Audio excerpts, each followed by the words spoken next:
السلام علیکم ورحمۃ اللہ نحمدہ و نصلی علی رسولہ الکریم اما بعد فاعوذ باللہ من الشیطان الرجیم بسم اللہ الرحمن الرحیم ان اللہ و ملائکتہ یصلون علی النبی یا ایہا الذین آمنوا صلوا علیہ وسلموا تسلیما۔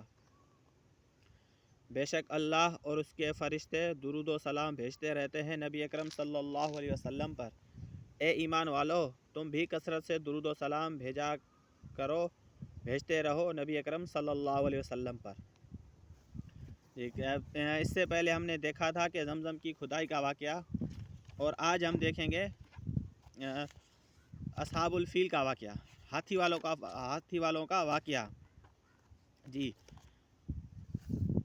اس واقعے کا خلاصہ یہ ہے کہ ابرہہ جو بادشاہ تھا اس وقت، اس کا ایک گورنر جنرل تھا، اور اس نے یہ دیکھا کہ عرب کے لوگ ہیں وہ بیت اللہ کا حج کرتے ہیں، اور اس کو بیت اللہ کے لیے نظریات دیتے ہیں، جو نظر کرتے ہیں جانور وغیرہ اور تحفے تحائف دیتے ہیں۔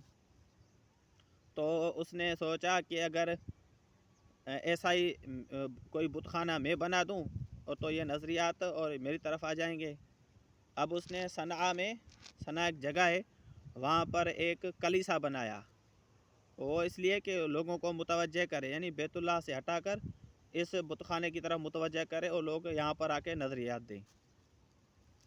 لیکن اس نے بنا دیا، بنو کنانا کا ایک شخص تھا، وہ رات کے وقت اس کلیسا میں گھس گیا، اور اس کلیسا میں گھس کر اس کے اندر جو ان کے قبلہ تھا یا جو بت بنائے تھے اس پر پاخانہ کر دیا اور پارٹی کر دی۔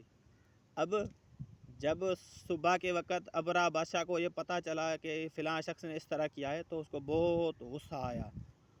اب اس غصے کا بہانہ بنا کر وہ اپنے ساتھ لشکر لے کر نکلا، اور اس لشکر میں کچھ علماء کہتے ہیں کہ 9 ہاتھی تھے، کچھ کہتے ہیں کہ 13 ہاتھی تھے۔ بہرحال جب وہ ہاتھی لے کر اپنے لشکر کے ساتھ نکلا تو ایک وادی ہے، وادی مغمس، وہاں پہنچ کر اس نے لشکر کو ترتیب دیا۔ لشکر کو ترتیب دینے کے بعد بیت اللہ پر حملہ کرنے کے لیے گیا۔ اب جب وہ مزدلفہ اور منا کے درمیان ایک جگہ تھی، محصر، وادی محصر پہنچا تو اس کا ہاتھی تھا وہ آ کے بیٹھ گیا۔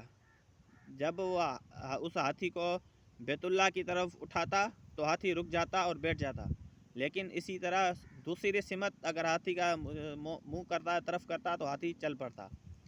یہ اس کی اللہ تعالیٰ کی طرف سے ایک نشانی تھی، لیکن اس بدبخت نے نہیں سمجھی۔ تو اسی دوران اللہ تعالیٰ نے پرندوں کو بھیجا، ابابیل کی طرح تھے یا چڑیوں کی طرح تھے، ایک چھوٹے پرندے آئے، اور ہر پرندے کے پاس 3 کنکڑیاں تھیں، ایک منہ میں اور 2 پاؤں میں۔ تو انہوں نے وہ لشکر پر گرانا شروع کر دی۔